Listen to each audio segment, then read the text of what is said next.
இரக்கத்தில் ஐஸ்வர்யம் உள்ள எங்கள் அன்பின் ஆண்டவரே, நன்றியோடு நாங்கள் இப்படி துதிக்கிறோம் அப்பா, அப்படி ஸ்தோத்திரிக்கிறோம் ஐயா. 2020 ஆண்டு இந்த 10வது மாதத்தினுடைய முதல் ஓய்வு நாளில் ஆவியானவரே, ஒரு குடும்பத்தை அந்தரைய இறை மக்களாக உமை நோக்கி துதிக்கும்படியாய் ஸ்தோத்திரிக்கும்படியாய் நீர் எங்களை அழைத்து வந்தபடி மாபெரும் கிருபை எண்ணி மனதார நாங்கள் உண்மை ஸ்தோத்திரிக்கிற சுவாமி. திருமலுக்கு யோகனைய சொன்னது போல உம்முடைய நாமத்தை உயர்த்தவும் நீங்க பெருகவும் நாங்கள் சிறுக வந்திருக்கிறோம். எப்பொழுதெல்லாம் நாங்கள் ஆலயத்திற்குள்ளே வந்து அமர்கிறோமோ நீர் பெரியவரையா, உம்முடைய நாமத்தை உயர்த்த வந்திருக்கிற சுவாமி. இந்த மாதத்தினுடைய முதல் ஞாயிற்றுக்கிழமை இந்த ஆராதனையுடைய கரங்களில் அர்ப்பணித்து நாங்கள் செபிக்கிறோம் ஐயா. ஆண்டவரே, நாங்கள் பாடுகின்ற பாடல்கள், ஏறெடுக்கின்ற விண்ணப்பங்கள், கேட்கின்ற கர்த்தருடைய வார்த்தைகள் எல்லாம் எங்களுக்கு சொந்தமாகவும் ஆசீர்வாதமாக மாற்றிக் கொடுங்க சுவாமி. இந்த இடம் முழுவதும் ஆவியானவரே உம்முடைய ஆளுகைக்குள் இருக்கட்டும் சுவாமி. பரிசுத்தாவினுடைய அபிஷேகம் நிரம்பிகளை பலப்படுத்தும் சுவாமி. எதிர்பார்ப்போடும் நம்பிக்கையோடு இந்த ஆலயத்தில் வந்திருக்கிற சுவாமி, வந்திருக்கிற ஒவ்வொருவரையும் கர்த்தர் ஆசீர்வதிப்பீராக. ஆண்டவரே, இந்த ஆலயத்தில் பங்கு பெற வந்து கொண்டிருக்கக்கூடிய ஒவ்வொரு கர்த்தருடைய பிள்ளைகளோடு கூட நீ பேசி அழைத்து வரும்படியாக நாங்கள் செபிக்கிறோம். உம்முடைய நாம மாத்திரம் உயர்த்தும், தொடக்க முதல் நிறைவு மற்றும் உம்முடைய பிரசனம் எங்களோடு கூட தங்கியிருப்பதாக நேச ரட்சகரின் மூலமே மனத்தாழ்வுடனே கெஞ்சி மன்றாடுகிறோம் பிதாவே, ஆமென். நம்முடைய ஆராதனைக்கு ஆரம்பமாகவும் ஆண்டவருடைய நாம மகிமைக்காகவும் கிறிஸ்து சபை பாமாலை 2ஆம் பாமாலையை நம் அனைவரும் எழுந்து நின்று பாடி ஆண்டவருடைய நாமத்தை உயர்த்துவோம்.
கர்த்தரின் வாசல்களில் துதியோடும் அவர் பிரகாரங்களில் புகழ்ச்சியோடும் பிரவேசித்து அவரை துதித்து அவருடைய நாமத்தை ஸ்தோத்திரியுங்கள்.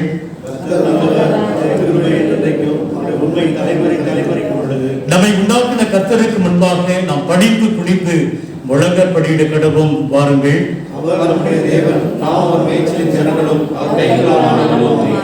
யார் கர்த்தருடைய பர்வத்தில் ஏறுவான்? யார் அவருடைய பரிசுத்த ஸ்தலத்தில் நிலைத்திருப்பார்?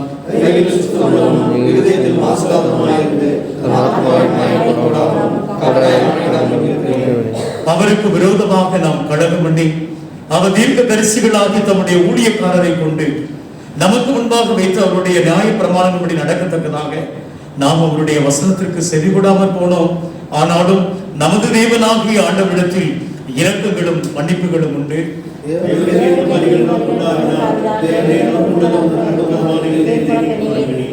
வருத்தப்பட்டு பாவம் சுமக்கிறவர்களே, நீங்கள் எல்லாரும் என்னிடத்தில் வாருங்கள், நான் உங்களுக்கு இளைப்பாறுதல் தருவேன். நான் எழுந்து தகப்பனிடத்துக்கு போய் தகப்பனை மறந்து கொள்வதாம் பாவம் செய்தேன் என்றேன். என் நண்பரையும் என் மீட்பருமாகிய கர்த்தாவே, என் வாயின் வார்த்தைகளும் என் இருதயத்திற்கு ஒரு சமூகத்தில் பிறந்ததாக. பூர்வ காலத்தில் கடவுள் தம்முடைய மக்களுக்கு அருளிய கற்பனைகளாவன. உன் ஆண்டவராகிய கடவுள் நானே, என்னை என்று உனக்கு வேறே கடவுள் உண்டாயிருக்க வேண்டாம். நீ உனக்கு யாதொரு விக்கிரகத்தை உண்டாக்கி அதை நமஸ்கரிக்கவும் சேவிக்கவும் வேண்டாம். உன் ஆண்டவராகிய கடவுளின் நாமத்தை வீணிலே வழங்காதிருப்பாயாக. ஓய்வு நாளை பரிசுத்தமாய் ஆசரிக்க நினைப்பாயாக. உன் தகப்பனையும் தாயையும் கனம் பண்ணுவாயாக. கொலை செய்யாதிருப்பாயாக. விபச்சாரம் செய்யாதிருப்பாயாக. களவு செய்யாதிருப்பாயாக. பொய் சாட்சி சொல்லாதிருப்பாயாக. பிறனுக்குள்ள யாதொன்றையும் இச்சியாதிருப்பாயாக என்பதை ஆண்டவரே எங்களுக்கு இறங்கி இந்த கற்பனைகளை கைக்கொள்ள எங்கள் இருதயத்தை ஏவியுள்ளோம். தயவு சபையார் அமர்ந்திருந்து திருமறை பாடங்கள் படிக்கிறேன்.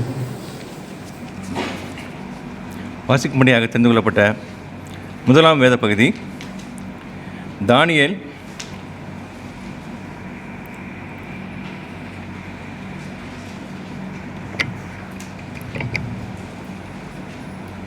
தானியேல் 3ஆம் அதிகாரம் வசனங்கள் 12 தொடங்கி 30 வரை.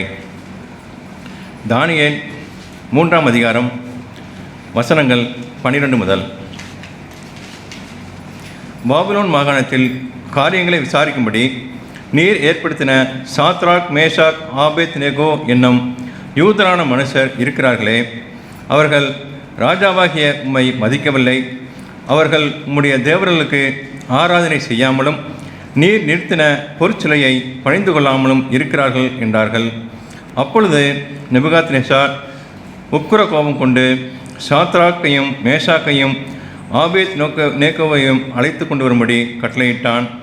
அவர்கள் அந்த புருஷரை ராஜாவின் சமூகத்தில் கொண்டு வந்து விட்டபோது நேபுகாத்நேச்சார் அவர்களை நோக்கி, சாத்ராக், மேஷாக், ஆபேத்நேகோ என்பவர்களே, நீங்கள் என் தேவர்களுக்கு ஆராதனை செய்யாமலும் நான் நிறுத்தின பொற்சிலையை பணிந்து கொள்ளாமலும் இருந்தது மெய்தானா?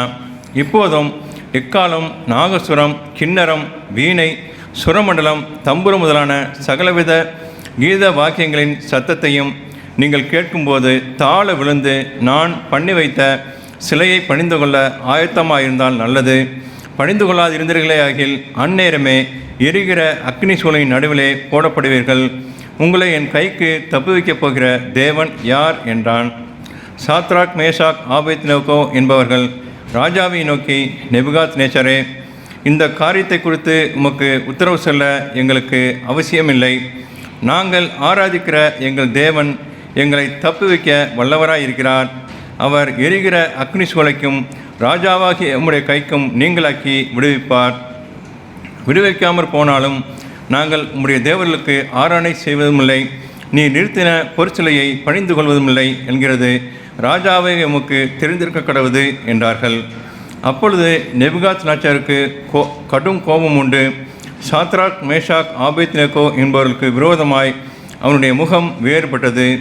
சூளையை சாதாரணமாய் சூடாக்குவதை பார்க்கிலும் 7 மடங்கு அதிகமாய் சூடாக்கும்படி உத்தரவு கொடுத்து சாத்ராக், மேஷாக், ஆபேத்நேகோ என்பவர்களை எரிகிற அக்கினி சூளையிலே போடுவதற்கு அவர்களை கட்டும்படி தன் இராணுவத்திலே பலசாலிகளாகிய புருஷருக்கு கட்டளையிட்டான். அப்பொழுது அவர்கள் தங்கள் சால்வைகளோடும் நிசார்களோடும் பாகைகளோடும் மற்ற வஸ்திரங்களோடும் கட்டப்பட்டு எரிகிற அக்கினி சூளையின் நடுவிலே போடப்பட்டார்கள். ராஜாவின் கட்டளை கடுமையாக இருந்தபடியினாலும் சூளை மிகவும் சூடாக்கப்பட்டபடியிருந்தாலும் அக்னி ஜுவாலையானது சாத்ராக், மேஷாக், ஆபேத்நேகோ என்பவர்களை தூக்கி கொண்டு போன புருஷரை கொன்று போட்டது. சாத்ராக், மேஷாக், ஆபேத்நேகோ என்னும் அந்த 3 புருஷரும் கட்டுண்டவர்களாய் எரிகிற அக்னி சூளையின் நடுவிலே விழுந்தார்கள். அப்பொழுது ராஜாவாகிய நேபுகாத்நேச்சார் பிரமித்து தீவிரமாய் எழுந்திருந்து தன் மந்திரிமார்களை நோக்கி, 3 புருஷரை அல்லவோ கட்டுண்டவர்களாக அக்னியிலே போட்டு வைத்தோம் என்றான். அவர்கள் ராஜாவுக்கு பிரயோத்திரமாக, ஆம் ராஜாவே என்றார்கள். அதற்கு அவன், இதோ 4 பேர் விடுதலையாய் அக்னி நடுவிலே உலாவுகிறதை காண்கிறேன். அவர்களுக்கு ஒரு சேதமும் இல்லை. 4ஆம் ஆளின் சாயல் தேவபுத்திரனுக்கு ஒப்பாய் இருக்கிறது என்றான். அப்பொழுது நேபுகாத்நேச்சார் எரிகிற அக்னி சூளையின் வாசல் அண்டைக்கு வந்து, உன்னதமான தேவனுடைய தாசராகிய சாத்ராக், மேஷாக், ஆபேத்நேகோ என்பவர்களே, நீங்கள் வெளியே வாருங்கள் என்றான். அப்பொழுது சாத்ராக், மேஷாக், ஆபேத்நேகோ என்பவர்கள் அக்னியின் நடுவிலிருந்து வெளியே வந்தார்கள். தேசாதிபதிகளும் அதிகாரிகளும் தலைவரும் ராஜாவின் மந்திரிகளும் கூடி வந்து, அந்த புருஷருடைய சரீரங்கள் மேல் அக்னி பலம் செய்யாமலும், அவருடைய தலைமயிர் கருகாமலும், அவருடைய சால்வைகள் சேதப்படாமலும், அக்னியின் மனம் அவர்களிடத்தில் வீசாமலும் இருந்ததை கண்டார்கள்.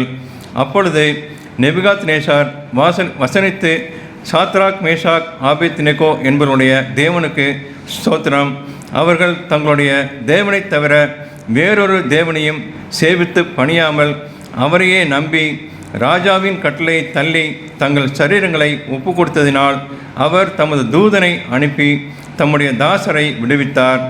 ஆதலால் சாத்ராக், மேஷாக், ஆபேத்நேகோ என்பவருடைய தேவனுக்கு விரோதமாக தூஷண வார்த்தையை சொல்லுகிற எந்த ஜனத்தானும், எந்த ஜாதியானும், எந்த பாஷைக்காரனும் துண்டித்து போடப்படுவான். அவன் வீடு எருக்களமாக்கப்படும் என்று என்னாலே தீர்மானிக்கப்படுகிறது. இவ்விதமாய் இரட்சிக்கத்தக்க தேவன் வேறொருவரும் இல்லை என்றான்.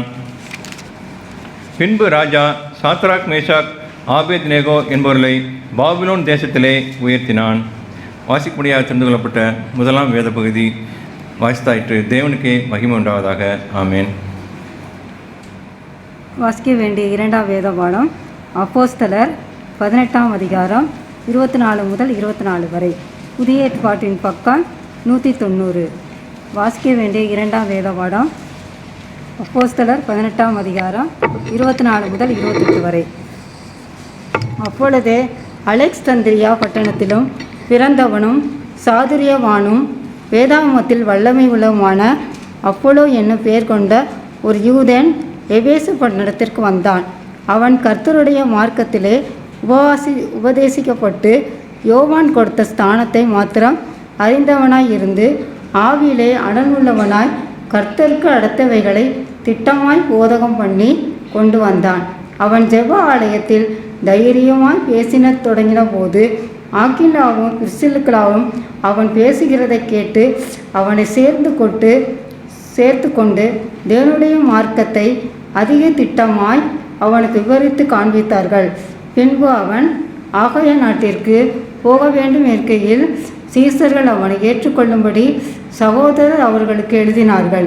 அவன் அங்கே வந்தபோது வெளியரங்கமாய் யூதர்களுடைய பலமாய் தர்க்கம் பண்ணி இயேசு கிறிஸ்துவை என்று வேத வாக்கியங்களை கொண்டு திட்டாந்தரத்தை படுத்தினபடியால் கிருபையினாலும் விசுவாசியானவர்களும் மிகவும் உதவியாய் இருந்தார்கள்.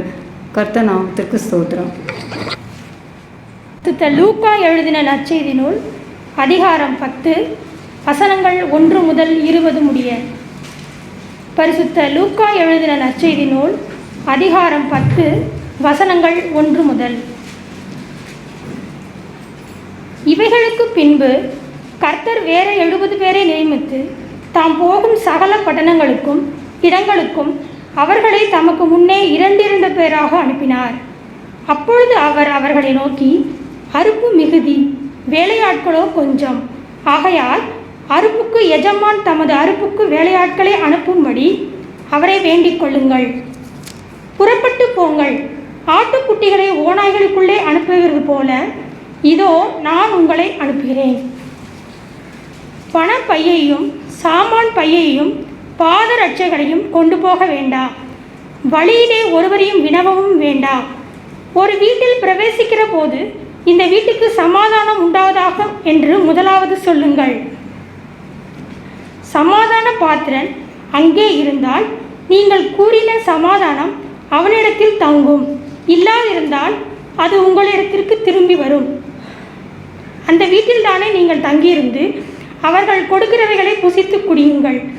வேலையால் தன் கூலிக்கு பாத்திரனாய் இருக்கிறார். வீட்டுக்கு வீடு போகாதிருங்கள்.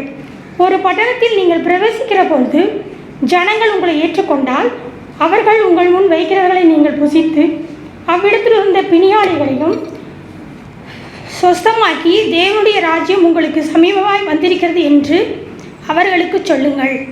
யாதொரு பட்டணத்தில் நீங்கள் பிரவேசிக்கிற பொழுது ஜனங்கள் உங்களை ஏற்றுக்கொள்ளாவிட்டால் அதன் வீதிகளிலே நீங்கள் போய், எங்களில் ஒட்டின உங்கள் பட்டணத்தின் தூசியையும் உங்களுக்கு விரோதமாய் துடைத்து போடுகிறோம். ஆயினும் தேவனுடைய ராஜ்யம் உங்களுக்கு சமீபமாய் வந்திருக்கிறது என்பதை அறிந்து கொள்வீர்களாக என்று சொல்லுங்கள். அந்த பட்டணத்திற்கு நேரிடுவதை பார்க்கிலும் அந்த நாளிலே சோதோம் நாட்டிற்கு நேரிடுவது லகுவாய் இருக்கும் என்று உங்களுக்கு சொல்கிறேன். கொராசீன் பட்டணமே உனக்கு ஐயோ! பெத்சாயிதா பட்டணமே உனக்கு ஐயோ! உங்களில் செய்யப்பட்ட பலத்த செய்கைகள் தீருவிலும் சீதோனிலும் செய்யப்பட்டிருந்ததானால் அப்பொழுதே ரெட்டுடுத்தி சாம்பலில் உட்கார்ந்து மனம் திரும்பியிருப்பார்கள். நியாய தீர்ப்பு நாளில் உங்களுக்கு நேரிடுவதை பார்க்கிலும் தீருவுக்கும் சீதோனுக்கும் நேரிடுவது லகுவாயிருக்கும். வான பரியந்தம் உயர்த்தப்பட்ட கப்பர் நகுமே, நீ பாதாள பரியந்தம் தாழ்த்தப்படுவா என்று சொல்லி சீசரை நோக்கி, உங்களுக்கு செவி கொடுக்கிறவன் எனக்கு செவி கொடுக்கிறான், உங்களை அசட்டை பண்ணுகிறவன் என்னை அசட்டை பண்ணுகிறான், என்னை அசட்டை பண்ணுகிறவன் என்னை அனுப்பினவரை அசட்டை பண்ணுகிறான் என்றான். பின்பு அந்த 70 பேரும் சந்தோஷத்தோடே திரும்ப வந்து, ஆண்டவரே, உம்முடைய நாமத்தினாலே பிசாசுகளும் எங்களுக்கு கீழ்ப்படுகிறது என்ன என்றார்கள். அவர்களை அவர் நோக்கி, சாத்தான் மின்னலைப் போல வானத்திலிருந்து விழுகிறதை கண்டேன். இதோ சர்ப்பங்களையும் தேள்களையும் மிதிக்கவும் சத்துருவினுடைய சகல வல்லமையும் மேற்கொள்ளவும் உங்களுக்கு அதிகாரம் கொடுக்கிறேன். ஒன்றும் உங்களை சேதப்படுத்தாது. ஆகிலும் ஆவிகள் உங்களுக்கு கீழ்ப்படுகிறதற்காக நீங்கள் சந்தோஷப்படாமல் உங்கள் நாமங்கள் பரலோகத்தில் எழுதியிருக்கிறதற்காக சந்தோஷப்படுங்கள் என்றார் என்பதை வாசிக்க முடியாத தெரிந்து கொள்ளப்பட்ட நற்செய்தி வேத பாடம் வாசித்து முடிந்தாயிற்று. தேவனே உமக்கே மகிமை உண்டாவதாக. இந்த நாளுக்குரிய மகிழ்வுக்கு மன்னா வசனத்தை நான் சொல்ல, ஜெபத்தோடு திரும்ப சொல்ல உங்களை அவரையும் அன்போடு நான் கேட்டுக்கொள்கிறேன். நீயும் இயேசு கிறிஸ்துவுக்கு நல்ல போர் சேவகனாய் தீங்கு அனுபவி. 2 தீமோத்தேயும் 3ஆம் வசனம். மந்திருந்து குருசேகர செயலாளர் ஐயா மூலமாக அறிவிப்புகள் நாம் படிக்கிறேன். நம்முடைய ஆண்டவராகிய இயேசு கிறிஸ்துவின் இணையில்லாத நாமத்தினாலே இந்த அக்டோபர் மாதத்தின் முதல் ஞாயிறு ஆராதனைக்காக வந்திருக்கின்ற திருச்சபை மக்கள் யாவரையும் நான் வாழ்த்தி வரவேற்கிறேன். கடவுள் ஒருவருக்கே மாட்சி உண்டாவதாக. சமூக இடைவெளி மற்றும் முகக்கவசம் மற்றும் இதர பாதுகாப்பு விதிமுறைகளை பின்பற்றி இந்த ஆராதனையிலே கலந்து கொண்ட திருச்சபை மக்கள் யாவருக்கும் நான் நன்றியை தெரிவித்துக் கொள்கிறேன். அடுத்த அறிவிப்பு, அடுத்த தளர்வுகள் வரும் வரை இதே நடைமுறை தொடரும். இதே நடைமுறையில் ஞாயிறு ஆராதனை நடைபெறும் என்பதை நான் திருச்சபையாருக்கு அறிவிக்கிறேன். மற்றும் ஒரு அறிவிப்பு, நம்முடைய ஆலயத்தில், நம்முடைய அந்திரேயா ஆலயத்தில் புதிதாக ஆலயத்திற்கு வந்தவர்கள் அல்லது வேறு திருச்சபைக்கிலிருந்து நம்முடைய திருச்சபைக்கு வந்தவர்கள், நம்முடைய ஆலயத்திலே உறுப்பினராக சேர வேண்டும் என்கிற வாஞ்சி உள்ளவர்கள், விருப்பம் உள்ளவர்கள், ஒருவேளை நீங்கள் இருப்பீர்களானால், புதிதாக வந்தவர்கள் இருப்பீர்களானால், அதை நீங்கள் பதிவாளருக்கு ஒரு அனுமதி கடிதம் அப்ளிகேஷன் எழுதி அதை நம்முடைய ஆலயத்தினுடைய ஸ்தல போதகர் நம்முடைய குருவானவர் மூலமாக அதை நம்முடைய பதிவாளருக்கு அந்த மடலை லெட்டரை நீங்கள் எழுதி தருமாறு உங்களை அன்போடு நான் கேட்கிறேன். பிற்பாடு அதை நாங்கள் பரிசீலித்து நம்முடைய ஆலயத்திலே அதை பரிசீலித்து கமிட்டியில் வைத்து சந்தா கவர் போடப்படும் என்பதை நான் திருச்சபையாருக்கு அறிவிக்கிறேன். சென்ற வார காணிக்கை விவரம்: பை காணிக்கையாக ரூபாய் 2935, தோத்திர காணிக்கையாக ரூபாய் 1000, ஆக மொத்தம் 3935. இன்று 4/10/2020 வருகிற 10/10/2020 வரை பிறந்த நாட்களை காண்பவர்கள். வருகிற 6/10/2020 அன்று டாக்டர் மார்வின் மனோவா அவர்களும், அதே நாளில் 6/10/2020 அன்று திருமதி Ponmani Sulochana wife of mister Samuel அவர்களும், அதே நாளில் வருகிற 6/10/2020 அன்று திருமதி Selvakumari wife of mister John Gurusamy அவர்களும், வருகிற 9/10/2020 அன்று மிஸ்டர் ஜனார்த்தன் ராபர்ட் அவர்களும், வருகிற 10/10/2020 அன்று மிஸ்டர் எம் புஷ்பராஜ் அவர்களும் இவர்களை திருச்சபையின் சார்பிலே வாழ்த்துகிறோம். 4ஆம் தேதியிலிருந்து 10ஆம் தேதி வரை திருமண நாட்களுடைய காண்பவருடைய விவரம் நம்முடைய பதிவேட்டில் இல்லை. ஒருவேளை யாரேனும் இருப்பீர்களானால் நீங்கள் இருக்கிற நிலையில் எழுதும். ஜெபம் செய்வோம். வருகின்ற 6ஆம் தேதி நம்முடைய பிறந்த நாளை அனுசரிக்கக்கூடிய டாக்டர் மார்வின்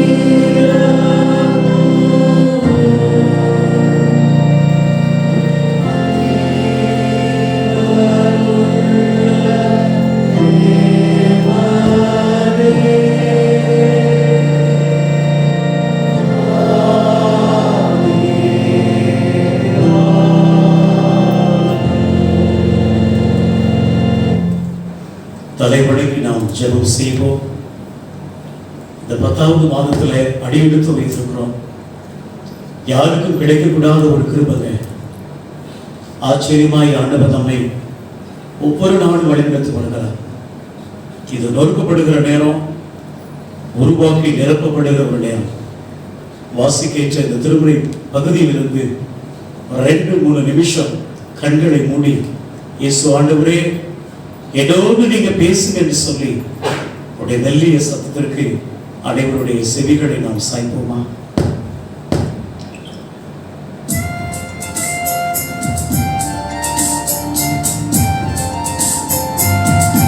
எல்லாரும் ஜெபம் செய்யுங்க. என்னோடு நீங்க பேசுங்க என்று சொல்லி கேட்போம்.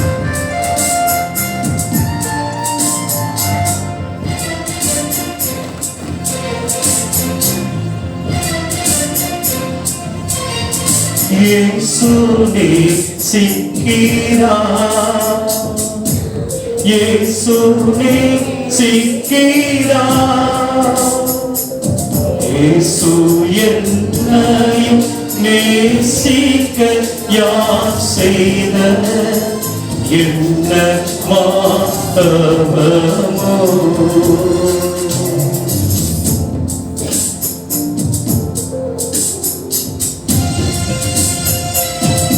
நாம் பாவிகளாக இருக்கையில் ஆண்டவருடைய கிருபை நம்மை இருக்கு.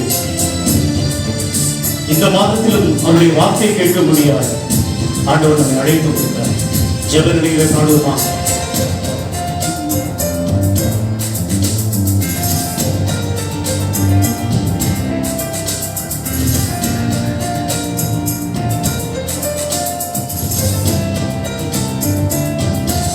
நீசரா என்னை தார், இயேசு நேசிக்கிறா, மாசில்லாத பரசுதன் முழு மனதால் நேசிக்கிறா, இயேசு நேசிக்கிறா.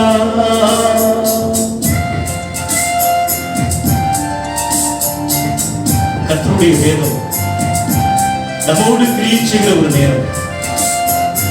ஆண்டவரே உடைய வசனத்தின் மூலம் எங்களோடு பேசுங்க என்று சொல்லி கேட்போம்.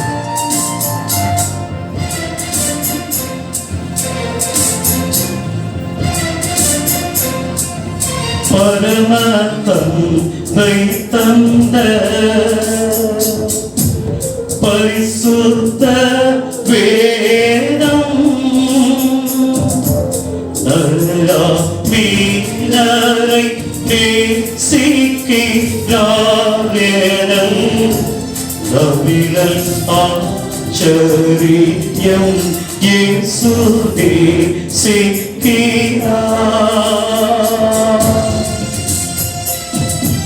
எத்தனையோ நாட்கள் வாய்ப்பிருந்தும் கடவுளை தொழுது கொள்ள மறந்திருக்கிறோம். ஆன போதிலும் ஆண்டவர் நம்மை நேசிக்கிறார். ஆண்டவரை கேட்போமா? எங்களோடு நீங்க பேசுங்க சுவாமி.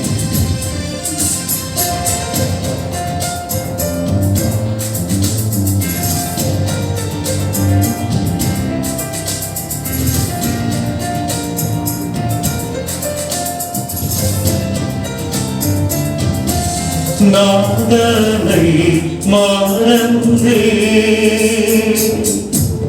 நாக்களே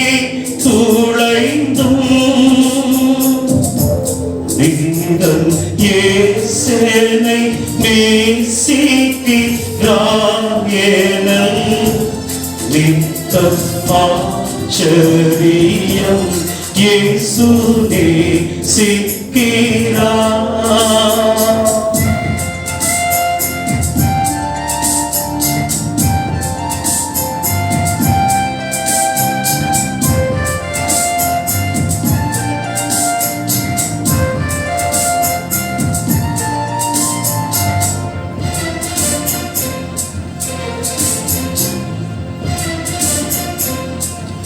ஆசையே சூயன்னை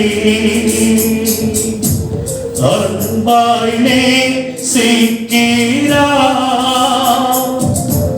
அதை நினைந்தவர் அன்பின் கரத்தோளே அவளால் பரப்பே இயேசு நேசிக்கிறார்.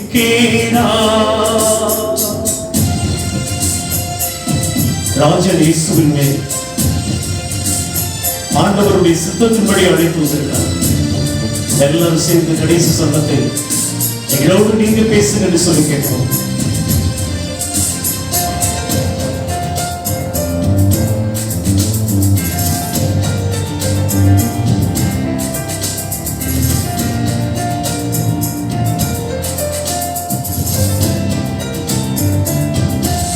ராசங்கே சூவின் மேல் இன்பகி இதம் சொல்லி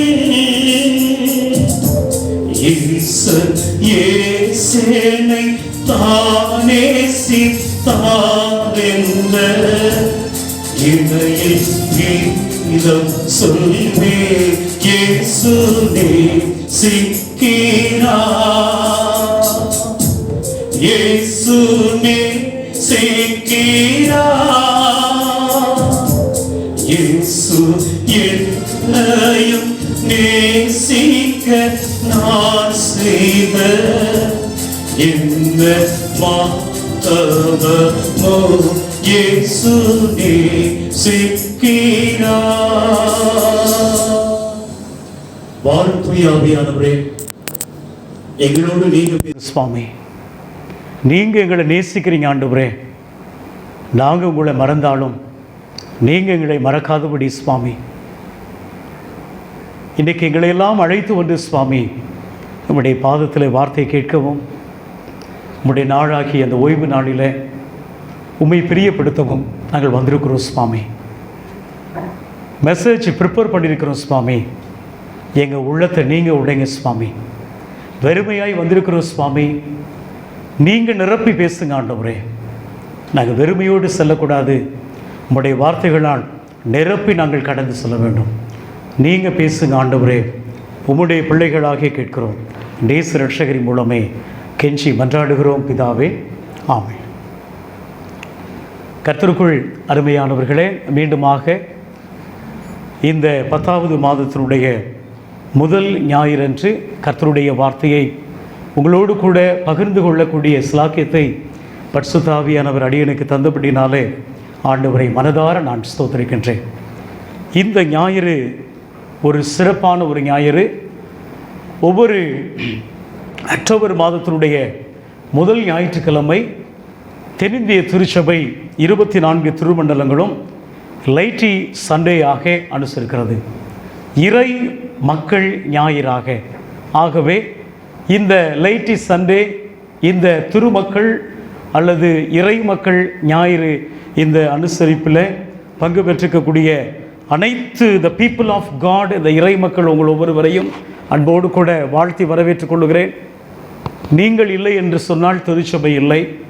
இறை மக்களுடைய பங்களிப்பு, உங்களுடைய ஜெபங்கள், நீங்கள் இந்த திருச்சபை தாங்குகிற காரியங்கள், திருமண்டலத்தை தாங்குகின்ற ஒரு காரியங்கள்.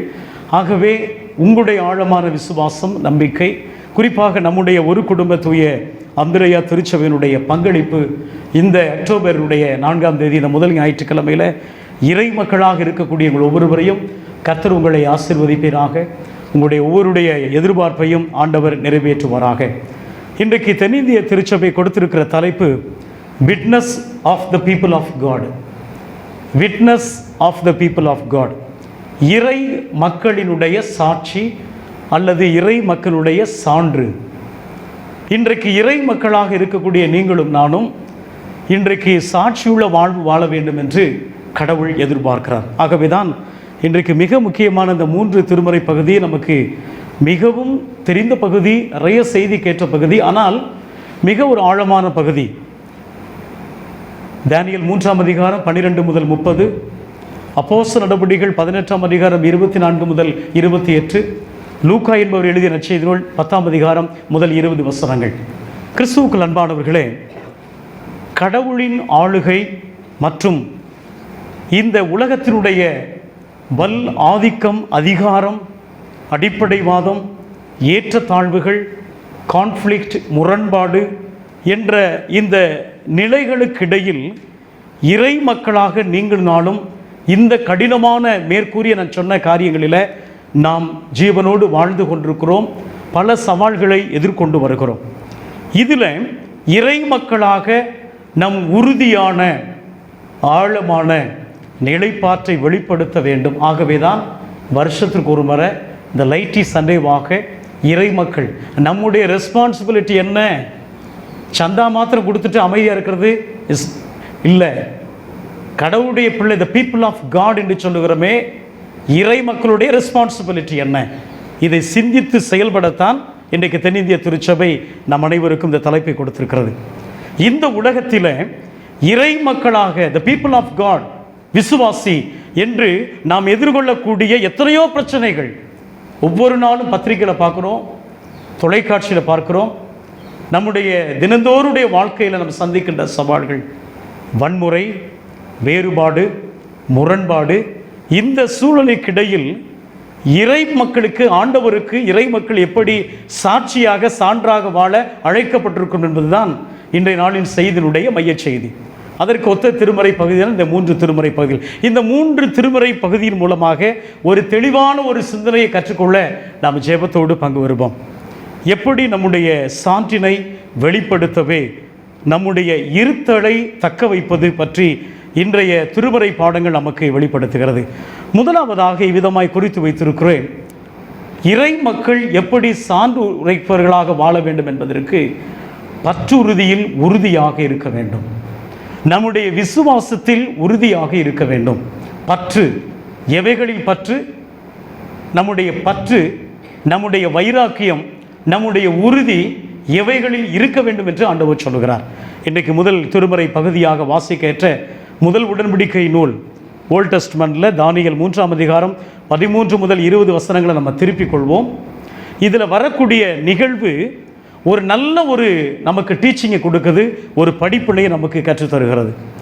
இன்றைய காலகட்டத்திலும் இன்றைய சூழலுக்கும் இந்த திருமறை பகுதியினுடைய சூழலுக்கும் மிக நெருங்கிய தொடர்பு இருக்கிறது என்பதை உங்களோடு கூட நான் பகிர்ந்து கொள்ள விரும்புகிறேன். அது மாத்திரமல்ல, இன்றைக்கு தானியேல் 3ஆம் அதிகாரம் 13 முதல் இந்த 20 வசனம், இந்த நிகழ்வு துடிப்போடு, வைராக்கியத்தோடு, பற்றுறுதியோடு, துடிப்போடு செயலாற்றிய 3 பேரை நமக்கு முன்வைக்கிறது இந்த பகுதி. இவர்கள் இன்று நாம் எப்படி செயல்பட வேண்டும் அன்றைக்கே காண்பித்து விட்டார்கள். Shadrach, Abednego, Meshach. இன்றைக்கு இறை மக்கள் அந்த திருமறை பகுதியை படிக்கக்கூடிய நீங்களும் நானும் எப்படி செயல்பட வேண்டும் என்று எடுத்துக்காட்டும் ஒரு சான்றாளர்கள் தான் அந்த 3 பேர்கள். யார் சான்றார்களாக, யார் சாட்சி உள்ளவர்களாக இருக்க முடியும், அதற்கு அடிப்படை எது என்பதை இவர்கள் 3 பேருடைய வாழ்வு நமக்கு சுட்டி காண்பிக்கிறது. ஒருவரோ அல்லது சமூகமோ சான்றாக இருக்க வேண்டுமெனில் அதற்கு அடிப்படையாக இருக்கிற காரியம் என்ன தெரியுமாங்க? பற்றுறுதியை உறுதியாக தக்க வைத்து கொள்ள வேண்டும். நீங்களும் நானும் வைத்திருக்கக்கூடிய நம்முடைய உறுதி, நம்முடைய பற்றை, இறைவன் மீது வைத்திருக்கக்கூடிய, தூய ஆவியானவர் மீது வைத்திருக்கக்கூடிய பற்றை நாம் உறுதியாக இருத்தல் வேண்டும்.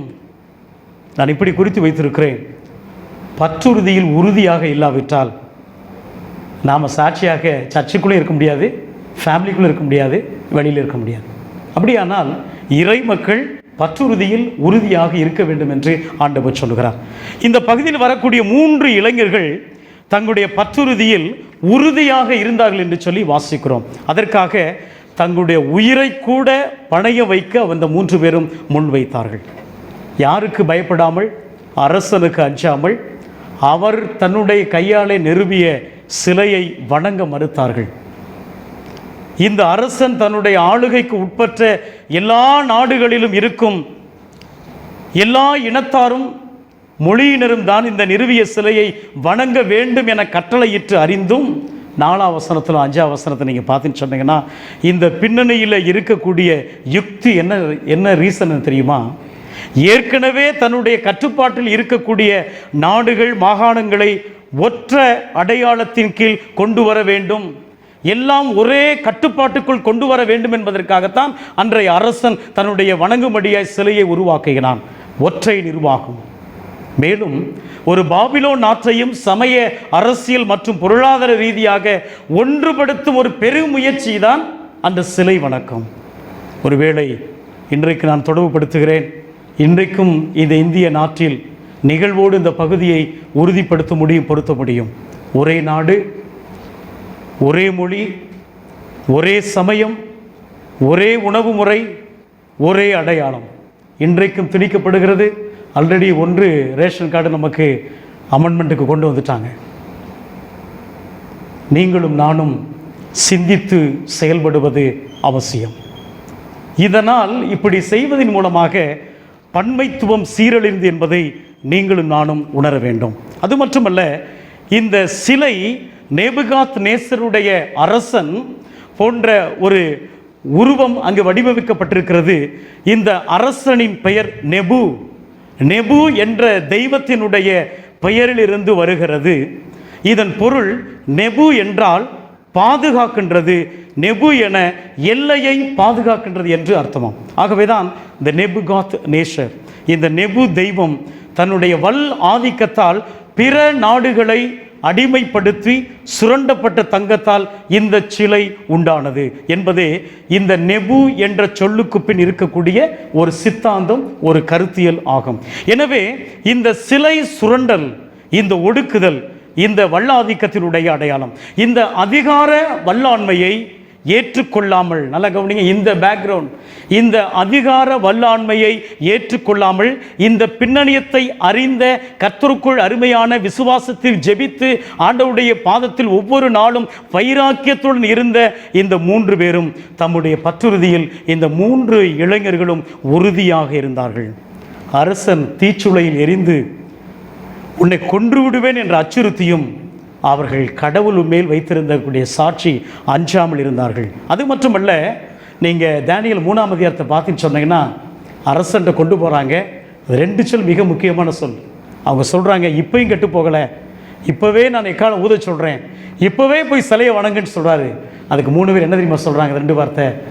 எந்த நிகழ்வு நடந்தாலும், ஒருவேளை நாங்கள் வணங்கக்கூடிய கடவுள் ஒருவேளை எங்களை காப்பாற்றுறதுக்கு மனம் இல்லாமல் போனாலும், நல்லா கவனிங்க, இந்த 2 சொல் மிக முக்கியமான. எந்த நிகழ்வு, எந்த சிச்சுவேஷன் வந்தாலும், ஒருவேளை நாங்கள் வணங்கக்கூடிய கடவுள் ஒருவேளை மனதில்லாமல் எங்களை காப்பாற்றாமல் போனாலும், நீர் உருவாக்கிய இந்த சிலையை நான் வணங்க மாட்டேன் என்று சொன்னார்கள்.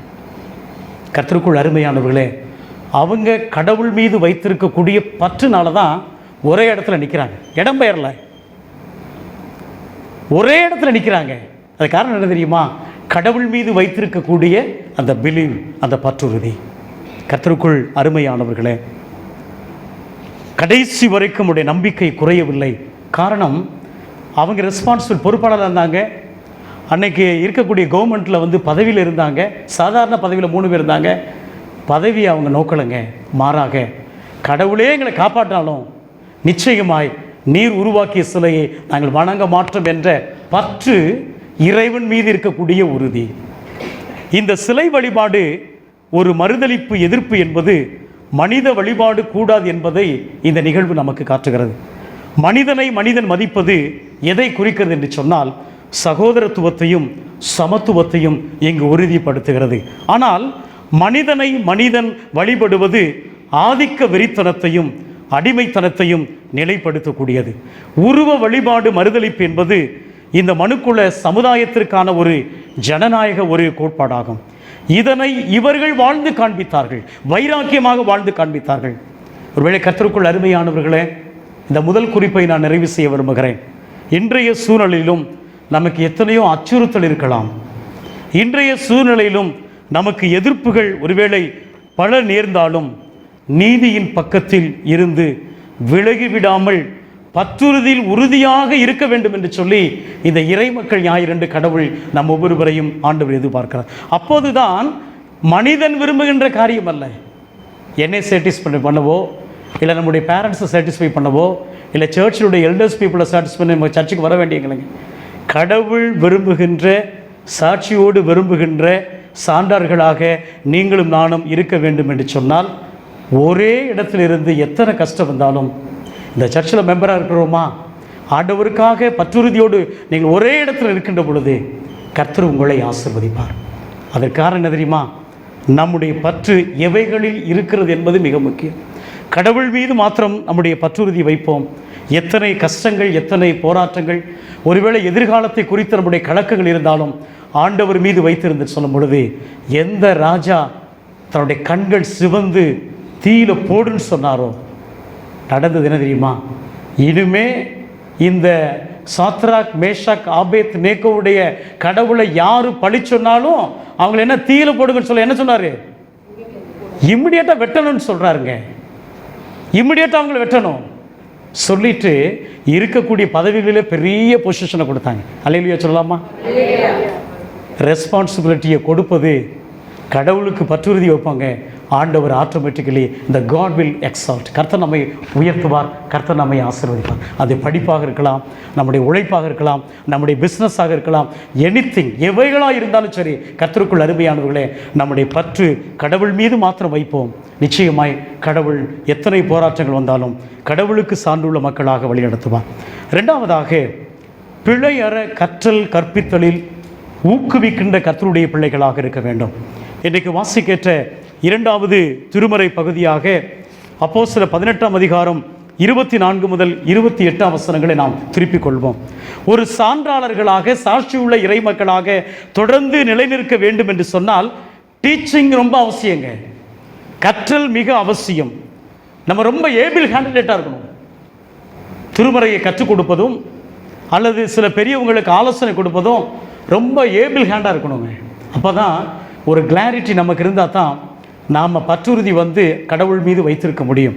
இங்கே பார்த்தீங்கன்னு சொன்னீங்கன்னா, கற்றலும் பிழையின கற்றலாக இருக்க வேண்டும். ரொம்ப டவுட்ஃபுல்லாக இருக்கக்கூடாதுங்க.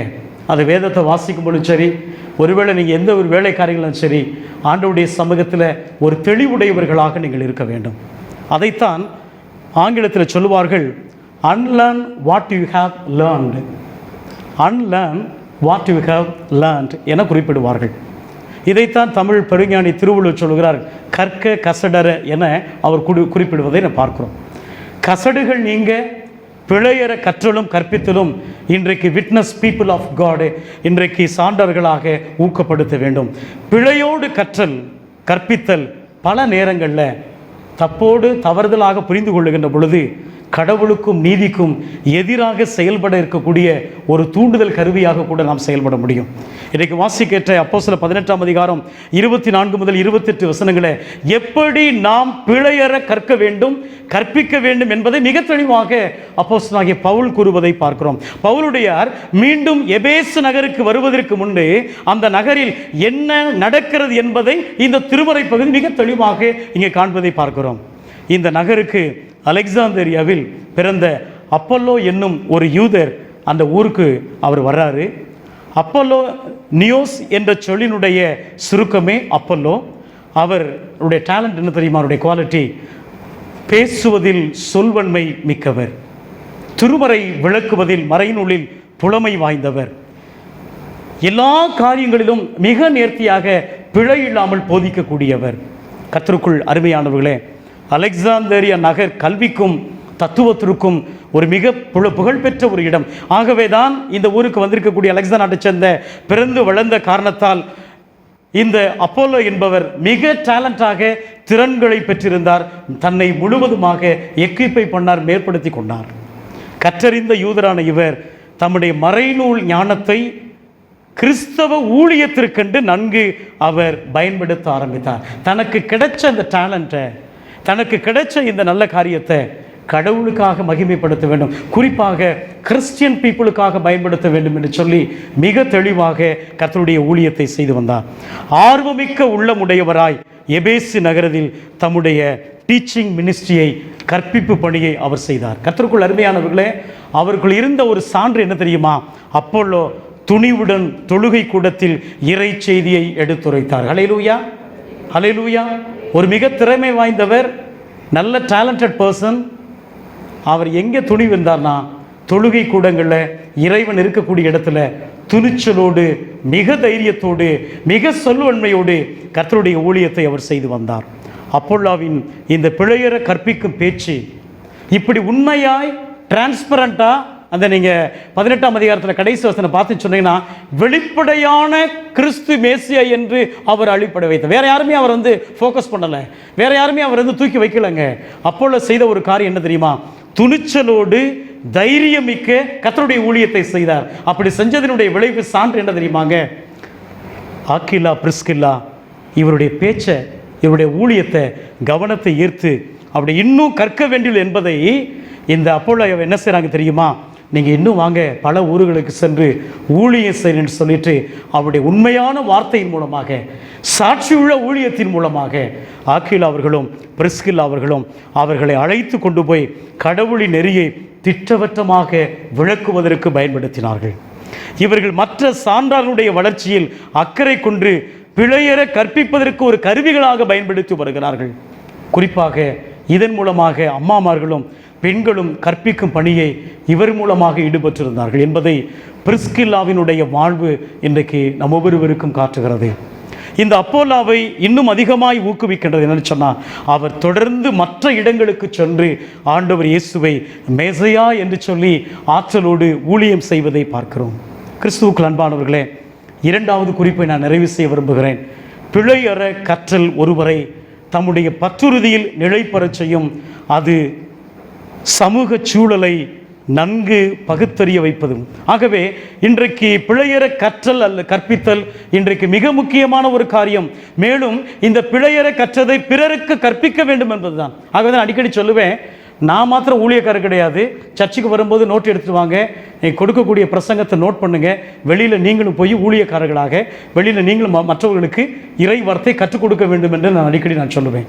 ஏனென்று சொன்னால், பிறருக்கு கற்பிக்க வேண்டும். அதுதான் உண்மையான சான்றாள்கள், அதுதான் இறை மக்கள். கர்த்தருக்குள் அருமையானவர்களே, கடவுள் விரும்பும் மாற்றத்தை ஒருவேளை நீங்களும் நானும் செய்ய வேண்டும் என்று சொன்னால், ஆக்கில்லா பிரிஸ்கில்லாவை போன்று, அப்போல்லாவை போன்று கடவுள் விரும்பும் மாற்றத்தை ஏற்படுத்தும் ஒரு சான்றர்களாக மாற வேண்டும். நீங்கள் அப்போஸ்தலர் 18ஆம் அதிகாரத்தில் ஒரு வார்த்தை போட்டிருக்கோம், அப்போலோ பற்றி போட்டிருக்கோம். 26ஆம் வசனத்தில் நம்பிக்கையாக இருந்தவர்களுக்கு உறுதுணையாக இருந்தார். ஹல்லேலூயா. அதுதான் ரெண்டாவது குறிப்புடைய மிக முக்கியம். ஒருவேளை இன்றைக்கி இந்த சர்ச்சினுடைய விசுவாசிகளாக இருக்கிறோம், பிலீவராக இருக்கிறோம், வெளியில் நம்மை குறித்து நிறைய பேர் நம்பிக்கையாக இருக்கிறாங்க. இவங்ககிட்ட போனால் கொஞ்சம் அமைதி கிடைக்குமே, இவங்ககிட்ட போனால் எங்களுக்கு நல்ல காரியம் கிடைக்குமே, இவங்க ஜெபம் பண்ணுறாங்களே, இவங்க கிறிஸ்தவங்களாக இருக்கிறாங்களே, இவங்க நல்ல குணமுடையவங்களாக இருக்கிறாங்களே, இப்படி நான் துக்கத்தில் இருக்கிறேனே, இவங்க அப்படின்னு சொல்லி நம்பிக்கை வச்சுருக்காங்க. பார்த்தீங்களா? இந்த நம்பிக்கைக்கு எப்படி அப்போலோ அன்றைக்கு உறுதுணையாக இருந்தனால தான் ஆக்கிலா பிரிஸ்கில்லா ஊழியக்காரங்களாக வந்தாங்க. இன்றைக்கி உங்கள் மூலமாக, எங்கள் மூலமாக எத்தனையோ பேர் நம்பிக்கையோடு இருக்கிறாங்க. நம்பிக்கைக்கு பாத்திரவான்களாக இருக்கிறோமா, இல்லை நம்பிக்கையை விட்டு நம்மளை விட்டு கடந்து போவர்களாக இருக்கிறோமா? சிந்திப்போம், செயல்படுவோம். நிறைவாக மூன்றாவதாக நான் விதமாய் குறித்து வைத்திருக்கிறேன், பங்கேற்பில் உற்சாகம். இறை மக்கள் பார்ட்டிசிபேஷனில் என்கரேஜ்டு பீப்புளாக இருக்கணும்னு சொல்லி ஆண்டவர் சொல்லுகிறார். கிறிஸ்துவுக்குள் அன்பானவர்களே, இன்றைக்கு வாசிக்கேற்ற இன்றைக்கு நற்செய்தி பகுதியை லூக்கா 10ஆம் அதிகாரத்தை நாம் திருப்பிக் கொள்வோம். சான்றோர்களாக ஒருவேளை இயங்க அடுத்து நம்ம என்ன செய்யணும்னா பார்ட்டிசிபேஷன், செயல்பாடு, பங்கேற்பு மிக முக்கியம். சான்று பங்கேற்பினால் மாத்திரம் உயிரோற்றம் அடைகிறது. வெறும் வார்த்தையினால் அல்ல, வெறும் பேச்சினால் அல்ல. நம்முடைய வாழ்வு சான்றாக மாற வேண்டும் என்று சொன்னால் நம்முடைய பார்ட்டிசிபேஷன் முக்கியம், நம்முடைய பங்கேற்பு முக்கியம் என்று ஆண்டவர் சொல்லுகிறார். அதைத்தான் இன்னைக்கு லூக்கா 10ஆம் அதிகாரம் 1 முதல் 20 வசனங்களில் நமக்கு முன் வைக்கின்ற ஒரு சவால். இங்கு ஆண்டவர் தம்முடைய சீடரை 70 பேரை 2 பேராக செலக்ட் பண்ணி அவர்கள் மூலமாக நீங்க ஊருக்கு போங்க, நீங்க ஊழியம் செய்யுன்னு சொல்லி செலக்ட் பண்ணி ஆண்டவர் அனுப்புகிறார். அனுப்புதல் என்பது 2 முனைகளை இங்கு சேர்த்து வைக்கும் பணியை இங்கு குறிக்கிறது. ஒருபுறம் இந்த அனுப்புதல் என்ற சொல்லுக்கு அர்த்தம் என்னன்னு சொன்னால், ஒருபுறம் அனுப்புகிறவர்களுடைய செய்தியிலும் திட்டத்திலும் அனுப்பப்படுவருடைய பங்கேற்பு, மறுபுறம் தேவையில் உள்ளவர்களுடைய வாழ்வில் பங்கேற்பு. இந்த 2 முக்கியமான ஒரு விஷயம். ஆகவே தான் 70 பேரை 2 பேராக ஆண்டவர் ஊழியம் செய்யும்படியாக அழைக்கிறார். இப்படி அனுப்பினவர்களுக்கு சில கட்டளைகளை ஆண்டவர் தருகிறார். என்ன கட்டளை? மிக முக்கியமான ஆண்டவர் சொல்லுகிற ஒரு காரியம், பணப்பையோ மிதியடிகளோ தயவுசெய்து நீங்கள் எடுத்துகிட்டு போக வேணாம்.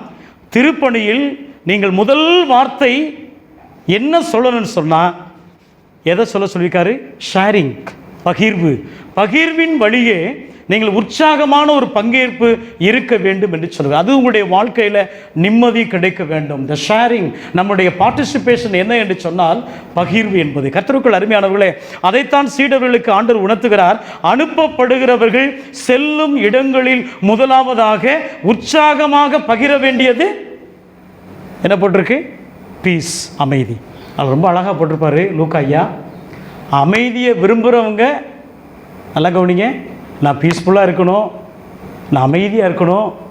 அமைதியாக விரும்புகிறவங்க நீங்கள் பீஸ் பி வித் யூ, அமைதின்னு சொன்னால் அவங்களுக்கு என்ன இருக்குமா? என்ன வந்துடுமா? அமைதி அவங்களுக்கு தங்கும். அப்படி அமைதியை விரும்பாதவங்க அமைதி யார்கிட்ட வந்துடும்? நல்லா கவனிச்சிக்கிறீங்களா? இதை நல்லா கவனிச்சுக்கோங்க. அமைதியை விரும்புகிறவங்க நீங்கள் அமைதியுடன் ஷேர் பண்ணிக்கிட்டு சொன்னீங்கன்னா அவங்க அமைதி போகும். அமைதியை விரும்பாதவங்க ஒருவேளை அந்த அமைதி நிச்சயமாய் உங்களுக்கு நிச்சயமாக வரும் என்பது தான் இங்கே லூக்கா ஐயா மிக தெளிவாக கர்த்தருக்குள் அருமையான சொல்லுகிறார். ஒருவேளை கர்த்தருக்குள் அருமையானவர்களே, அமைதி என்று குறிக்கப்படுகிற இந்த கிரேக்க சொல் ஐரேனே ஆகும். இந்த அமைதி என்பது கடவுளுடைய ஆட்சியில் நிலையை குறிக்கக்கூடிய ஒரு சொல். இந்த கிங்டம் ஆஃப் காட், இந்த அமைதியை ஏற்படுத்துகிறவர்கள் கடவுளுடைய பிள்ளைகள் என்று சொல்லி பாக்கிய வசனத்தில் நீங்கள் நானும் வாசிக்கிறோம். அமைதி என்பது கடவுளோடு கூட உடன்பாடு, அவருடைய திருவுள்ளத்திற்கு இசைந்து வாழ்வை குறிக்கக்கூடிய இந்த கிரேக்க சொல் இந்த ஐரேனே, த பீஸ், இந்த அமைதி. இசைந்து வாழ்வை குறிக்கக்கூடிய ஒரு சொல். நீதியும் அன்பும் உண்டு என்பதற்கு இங்கு உணர்த்தக்கூடிய ஒரு காரியம். கர்த்தருக்குள் அருமையானவர்களே, இந்த சொல் இந்த பகுதியில் ஒரு தனி மனிதனுடைய உள்ளத்தின் அமைதியை குறிக்காமல், ஒரு தனி மனிதனுடைய உள்ளத்தில் வளர்ச்சியை மாத்திரம் குறிக்காமல், ஒருமைப்பாடும் நீதியும் உள்ள ஒட்டுமொத்தனுடைய சமூகத்தினுடைய நல்வாழ்வை குறிக்கின்ற ஒரு சொல். ஆகவேதான் ஆண்டவர், நீங்கள் வீடு வீடாக போய் சென்று நீங்கள் அமைதியை முதலாவதாக செலுத்துங்கள், பகிர்வு கொடுங்கள், உங்களுடைய பார்ட்டிசிபேஷன் கொடுங்க என்று சொல்லி கேட்கிறார்கள். இறை மக்களாக, இறை ஆட்சிக்கு உட்பட்டவர்களாக அமைதியை பகிர தம்முடைய சீடர்களை சான்றாளர்களாக பகிரவும் பங்கேற்கவும் கடவுள் அனுப்பி வைக்கிறார். கிறிஸ்துவுக்குள் அன்பானவர்களே, அது மாத்திரமல்ல, அமைதி மாத்திரமல்ல, யாரெல்லாம் வியாதியாக இருக்கிறாங்களோ, உடல்நலம் குன்றி இருக்கிறார்களோ, அந்த அமைதியின் மூலமாக நீங்கள் குணமாக்குங்கள் என்று சொல்லி குணமாக்குறது ஹீலிங் மினிஸ்ட்ரி இறை ஆட்சியினுடைய சிம்பலாக, இறை ஆட்சியினுடைய அடையாளமாக இருக்கிறது. இப்படி சீடர்கள் இறை பற்றை பகிர்ந்து கொள்ளவும், மாறாக இல்லத்திற்குள் உள்ளதை உற்சாகமாய் பகிரும் பொழுது செயல்பட முடியும் என்று சொல்லி ஆண்டவர் உணர்த்துகிறார். நான் 3வது குறிப்பை நிறைவு செய்ய விரும்புகிறேன். கர்த்தருக்குள் அருமையானவர்களே, சான்றவர்களாக இறைமக்களாகிய நீங்களும் நானும் பங்கேற்பது மிக முக்கியமான ஒரு காரியம். நமக்கு கஷ்டம் வரலாம், நமக்கு துன்பம் வரலாம், நமக்கு நிறைய பிரச்சனை இருக்கலாம்.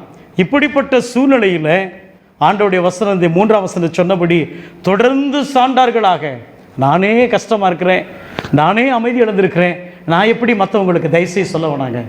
ஆண்டவர் உங்களை சமாதானப்படுத்துவார்.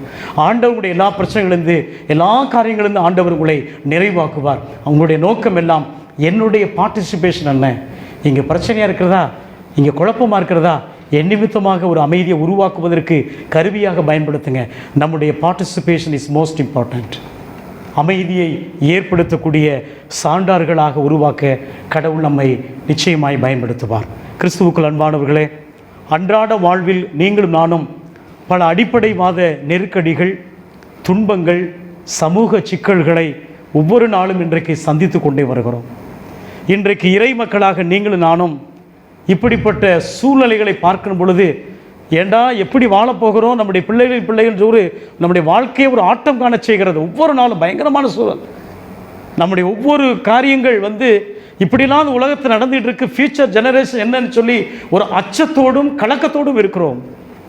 இவற்றை எப்படி எதிர்கொண்டு சான்றார்களாக நிலை நிற்க கடவுள் மீது ஒரு உறுதியான ஒரு பற்றுறுதி. இதுதான் இன்றைய காலகட்டத்தில் கடவுள் உங்களுக்கு இனத்துக்கு உணர்த்துகிற ஒரு காரியம் என்ன சொன்னால், ஒருவேளை அழிவை நோக்கி சொல்லுகிறோமோ, இல்லை ஒருவேளை நாம் நிலைவரமான கஷ்டமான ஒரு சூழ்நிலை சொல்லுகிறோமோ என்ற ஒரு கலக்கம், வேதனை, துன்பங்கள் இருந்தாலும் இந்த முதல் குறிப்பிலும் இந்த இரண்டாவது குறிப்பிலும் இந்த மூன்றாவது குறிப்பிலும் கற்றுக்கொண்ட ஒரு காரியம், கடவுள் மீது மாத்திரம் ஒரு உறுதியான பற்றுறுதி நாம் வைக்கின்ற பொழுது நம் உங்களுடைய வாழ்க்கை என்னுடைய வாழ்க்கையிலும் எத்தனை போராட்டங்கள் வந்தாலும் தன்னுடைய சாரத்தை இழக்காமல் இருக்கக்கூடிய பிழையற இறை வார்த்தையை கற்பதும், எப்பொழுதெல்லாம் சர்ச்சுக்கு வர்றோமோ அப்பொழுதுதான் ஆண்டவரே இன்றைக்கி என்ன பேச போகிறீங்க, ஆண்டவரே இன்றைக்கி எங்களோடு என்ன செய்ய போகிறீங்க, நாங்கள் சேலஞ்சாக பண்ண போகிறோம், இந்த வார்த்தை கேட்டு நாங்கள் எப்படி செயல்பட போகிறோம் என்று சொல்லி வாஞ்சையோடு கேட்கின்ற பொழுது, நீங்கள் நான் இந்த சர்ச்சை விட்டு வெளியே போகும் பொழுது அழுகையோடு அல்ல, துக்கத்தோடு அல்ல, நாம் உற்சாகத்தோடு சொல்லுவோம். ஹல்லேலூயா. இங்கு சர்ச்சுக்குள்ளே நாம் பெறப்படுகின்ற இந்த என்கரேஜ்மெண்ட், இந்த ஊக்கம், இறைப்பணியில் உங்களையும் என்னையும் பிறரையும் உற்சாகப்படுத்துவதற்கு நாம் கேட்கப்படுகின்ற செய்தியும், கடவுள் மீது வைத்திருக்கக்கூடிய இந்த பற்றுறுதியும், இறை மக்களாக கடவுளின் சாட்சியுள்ள பிள்ளைகளாக தொடர்ந்து நிலை நிற்போம். இத்தகைய சான்றுள்ள ஒரு வாழ்வு வாழ ஆண்டவரே என்னை தகுதிப்படுத்தும். உம்மீது பற்றுறுதியும், நாங்கள் கர்த்தருடைய வார்த்தையை கேட்பதும், எங்கள் மீது நம்பிக்கை வைக்கின்றவர்களுக்கு உறுதுணையாக இருக்கவும், எல்லாவற்றுக்கும் மேலாக எங்களுடைய பங்கேற்பு மனிதனுடைய பார்வைக்கல்ல, இறைவனுடைய பார்வைக்கு அமைதியை ஏற்படுத்துகின்ற ஒரு சான்றார்களாக வாழ எங்கள் ஒவ்வொருவரையும் அருள் புரியும் என்று சொல்லி கேட்போம். எல்லாமல் ஆண்டவர் நம் ஒவ்வொருவருக்கும் கிருபை புரிந்து நம்மை வழிநடத்துவாராக. ஆமென். ஜெபம் செய்வோம். இரக்கத்தில் ஐஸ்வர்யமுள்ள எங்கள் அன்பின் ஆண்டவரே, இன்றைக்கு எங்களோடு கூட நீங்கள் பேசுனீங்க, பாமக்கு நன்றி செலுத்துகிறோம். இறை மக்கள் ஞாயிறாக இன்று சுவாமி 3 பகுதியிலிருந்து எங்களுக்கு கற்றுக் கொடுத்தீங்க சுவாமி. எத்தனை அழிவு வந்தாலும், எத்தனை துன்பம் வந்தாலும், சாத்ராக், மேஷாக், ஆபேத்நேகோவை போல ஆண்டவரே உம்மீது வைத்திருக்கக்கூடிய நம்பிக்கை சிறிதளவு கூட குறைந்து போகக்கூடாது சுவாமி. அப்படி வைப்பென்று சொன்னால் கடவுள் எங்களை காப்பாற்றுவீர் என்று எங்களுக்கு கற்றுக் கொடுத்தீ சுவாமி. அதுதான் சாட்சியுள்ள ஒரு வாழ்வு. வேதத்தை கற்று எங்களுக்கு நாங்களே மாத்திரமல்ல, மற்றவர்களையும் உருவாக்க வேண்டும். பிரிஸ்கில்லா, ஆக்கிலாவை போன்று, அப்போல்லாவை போன்று அநேகரை அசைக்க வேண்டும் சுவாமி. அநேகருடைய நம்பிக்கைக்கு பாத்திரவான்களாக இருக்க வேண்டும் சுவாமி.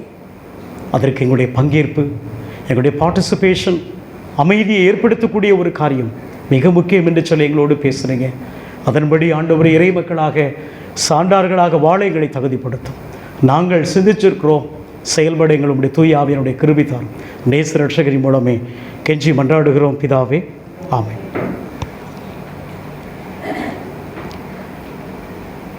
கிறிஸ்துவுக்குள் அன்பானவர்களே, நாம் இந்த லாக்டவுன் பீரியடில் எப்பயும் போல நம்முடைய 1ஆம் பை காணிக்கை, 2ஆம் பை காணிக்கை, தோத்திர காணிக்கைகள், குறிப்பாக ஒவ்வொரு மாதமும் நாம் செலுத்த வேண்டிய சந்தா காணிக்கைகளை இந்த பாடல் கீர்த்தனை 152 நீ உனக்கு சொந்தம் அல்லவே என்ற பாடலை நாம் எழும்பி பாடுகின்ற பொழுது ஜெபத்தோடு உங்களுடைய அருகில் இருக்கக்கூடிய அந்த காணிக்கை பெட்டியிலே உங்களுடைய சந்தா காணிக்கை, தோத்திர காணிக்கை, 1ஆம் 2ஆம் பை காணிக்கைகளை ஜெபத்தோடு படைக்க உங்கள் யாவரையும் அன்போடு கேட்டுக்கொள்கிறேன்.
இருந்தபடியே நாம் ஜெபம் செய்வோம்.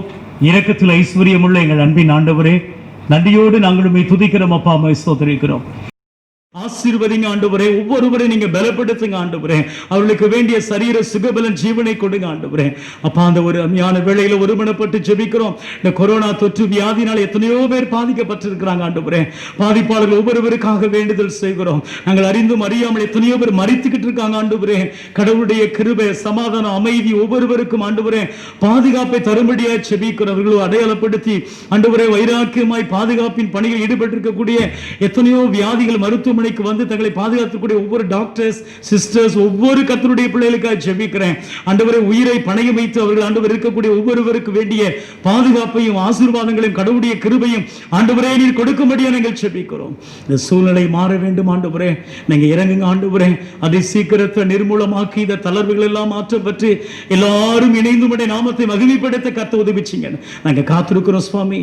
இன்னும் நாங்கள் சாட்சியுள்ள இருப்பதற்கு தடையாக இருக்கக்கூடிய எல்லா தடை கற்களை நீங்க நீக்கி போடுங்க ஆண்டவரே. உமக்கு ஏற்புடைய ஒரு வாழ்க்கை வாழங்களை தகுதிப்படுத்துங்க ஆண்டவரே. எப்படி செய்யப்பட்ட கிருபைகளுக்காக உமக்கு ஸ்தோத்திரம். எங்கள் ஒவ்வொருவரையும் தாழ்த்தி உம்முடைய கரங்களில் அர்ப்பணித்து நாங்கள் ஜெபிக்கிறோம். தொடர்ந்து வருகின்ற வாரம் முழுவதும் உம்முடைய கிருபைகளாய் பாதுகாத்துக் கொள்ளுங்க. நாங்கள் படைத்த இந்த சந்தா தோத்திர காணிக்கைக, இந்த பிறந்த நாள் ஆண்டவரே தோத்திர காணிக்கைக, என்னுடைய முதலாம் இரண்டாம் பை காணிக்கை எல்லாம் ஆசீர்வதிங்க ராஜா. நாங்கள் காணிக்கை படைப்பதனுடைய நோக்கம் எங்களை நீங்க காப்பாற்றிருக்கிற, எங்களை நீங்க ஆசீர்வதித்திருக்கிற என்ற அடையாளமாய் படைத்திருக்கக்கூடிய ஒவ்வொரு காணிக்கையும் சுவாமி இதை ஏற்றுக்கொண்டு ஆசீர்வதிக்க வேண்டுமா நாங்கள் ஜெபிக்கிறோம். இதை தாழ்த்தி உம்முடைய கரங்களை ஒப்புக் கொடுக்கிறோம். எல்லா துதி கன மகிமை உமக்கே நாங்கள் செலுத்துகிறோம். நேச ரட்சகரி மூலமே மனத்தாழ்வுடனே கெஞ்சி மன்றாடுகிறோம் பிதாவே, ஆமென். பரமண்டல இருக்கிற எங்கள் பிதாவே, உம்முடைய நாமம் வருஷப்படுவதாக, உம்முடைய ராஜ்யம் வருவதாக, உம்முடைய சித்தம் பரமண்டலத்திலே செய்யப்படும் பூமியிலே செய்யப்படுவதாக. ஆகாரத்தை எடுத்து தாரும், எங்களுக்கு விரோதமாய் குற்றம் செய்து மன்னிக்கிற பொழுது குற்றங்களை மன்னியும், எங்கள் சோதனைகள் பிரவேசிக்கும் நாமல் தீர்வு கொள்ளும். ராஜ்யம் வல்லமை மகிமையும் என்றென்றைக்கு முடிவுகளே, ஆமென். தேவனுடைய இரக்கமுள்ள பராமரிப்புக்கும் தயவுள்ள கிருபைக்கும் நம்மை நம்முடைய அனைத்து ஒரு குடும்ப இறை மக்களை ஒப்புக் கொடுக்கிறோம். நம்முடைய ஆண்டவராக இயேசு கிறிஸ்துவின் கடவுளுடைய அன்பு, தூய ஆவியானவருடைய கூற்றளவு நம் அனைவருடைய இன்றும் என்றும் சதா காலங்களிலும் தங்கி தாங்கி வழிநடத்துவாராக.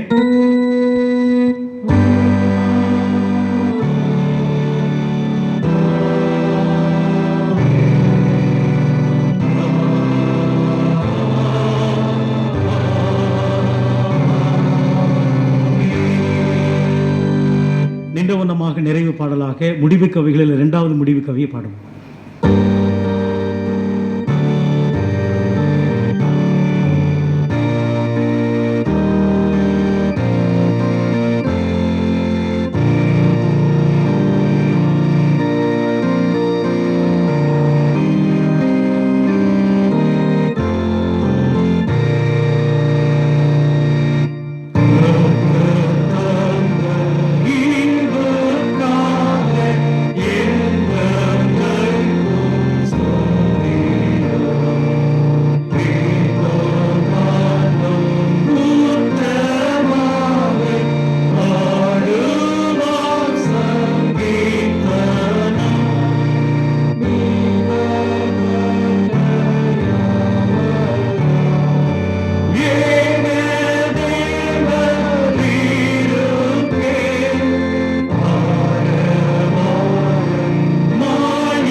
கர்த்தர் உங்களோடு கூட இருப்பாராக.